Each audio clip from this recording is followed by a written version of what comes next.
Ini menarik.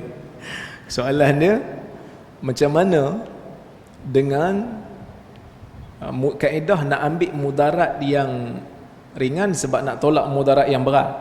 So dia pun hisap vape, dia tak ambil rokok. Persoalan, betul ke vape tu mudarat dia ringan? Setakat ni tak ada kajian. Setakat ni tak ada kajian yang konklusif bagi saya. Jadi bila tak ada kajian yang konklusif, sebab bila tanya kepada doktor-doktor, mereka kata sama je. Ada je orang yang guna vape, datang ke hospital, sakit juga. Kan? Jadi tak ada kajian yang bukti yang konklusif. Bila kita nak kata, kita nak timbang dua mudarat, satu ni mudarat berat, satu ni mudarat ringan, kena pasti betul-betul mudarat ni betul-betul ringan lah. Jangan sangka-sangka saja. Inilah peranan ahli-ahli ilmu lah. Sebab tu dalam bab orang kata apa, dalam bab saf ni saya pun faham lah kan. Dalam bab saf ni ada orang kata rapat lah, ada yang kata jarakkan sikit. Kita di Perlis ni, kita rapatkan sejadah, kita tak nak bagi rapat fizikal lagi. Sebab apa? Sebab kita tak dapat lagi, orang kata apa, keadaan di mana selamat untuk rapatkan fizikal tu. Mungkin ada orang kata, kat luar dah rapat dah Ustaz. Kat luar rapat tu, depo yang rapat, sebenarnya kena jarak. Tapi kita nak bagi standard, kita kata kalau kat luar naik kereta pun bukanlah rapat sangat pun kan. Jadi kita nak bagi rapat juga, tapi nak bagi rapat tak bersentuh tu macam mana? Sebab tu kita kata rapatkan sejadah dulu.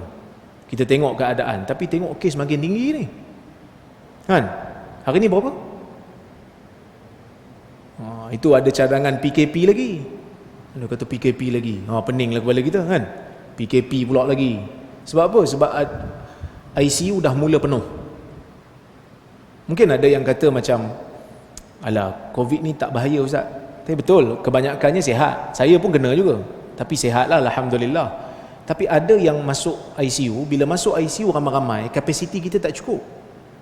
Jadi bila ramai masuk ICU, yang sakit jantung, yang kanser pun nak masuk juga. Jadi dia berebut. Siapa yang nak jaga orang dalam ICU tu? Staf-staf hospital yang hampa kutuk ejen Dajjal tu lah.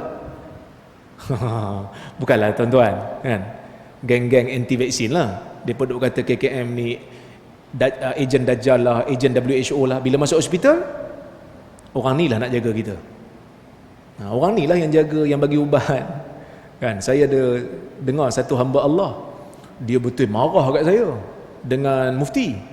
Dia buat live, dia kata ini Dajjal, ini ejen Dajjal. Sekali dia kena stroke tuan-tuan. Bila kena stroke, dia masuk hospital, yang jaga dia ya orang staf hospital jugalah kan. Masa tu dia tak kata ini Dajjal, tak ada. Dia terimalah. Mudah-mudahan dia sedarlah. Bukan kita seronok dia kena stroke tu, taklah. Tapi kadang-kadang manusia ni bila dah kena pada diri sendiri, barulah dia sedar dia telah tuduh orang kan. Banyak pertimbangan kita kena tengok ya. Saya nampak sebenarnya keresahan di muka ahli-ahli fatwa bila nak buat sesuatu keputusan, kerana kita melihat muka-muka tuan-tuan terbayang yang pergi ke masjid kan, orang-orang veteran, macam mana dia orang ni kalau terkena. So kita, keputusan yang kita buat tu, bayang kan kalau tiba-tiba kita bagi fatwa, tiba-tiba minggu depan, 2 minggu jangkitan tak terkawal, kami nak jawab apa? Semua tu kita kena fikir. Yang kita ni tahu desak je lah kan. Yang kita tahu desak je lah, tapi banyak pertimbangan kita kena fikir. Kena fikir tentang ma'alat, kesan jaga masa panjang, banyak benda tuan-tuan. InsyaAllah mudah-mudahan kita doalah, mudah-mudahan kita boleh kembali rapatkan sah balik. Kembali rapatkan sah balik. Kerana dulu memang kita perjuangkan, tak ada apa yang untungnya pun. Bila renggang ni tak untung apa pun. Cuma kita memikirkan tentang keselamatan diri masing-masing, anak-anak kita, tok-tok kita, tok wan kita kan, pakcik-pakcik kita, abang-abang kita yang mungkin berisiko, ataupun mungkin masjid ditutup disebabkan oleh kerana jangkitan yang tidak terkawal. Kita bimbang yang tu lah. Tapi kalau tanya pendapat saya, wallahi wabillahi watallahi, demi Allah, kami ahli fatwa tak ada pun buka apa-apa buku Dajjal ataupun WHO waktu kami buat fatwa, tak ada. Yang kita buka Al-Quran, hadis, kitab-kitab para ulama. Yang tu yang kita tengok dan kita dengar nasihat daripada pakar perubatan. Kan?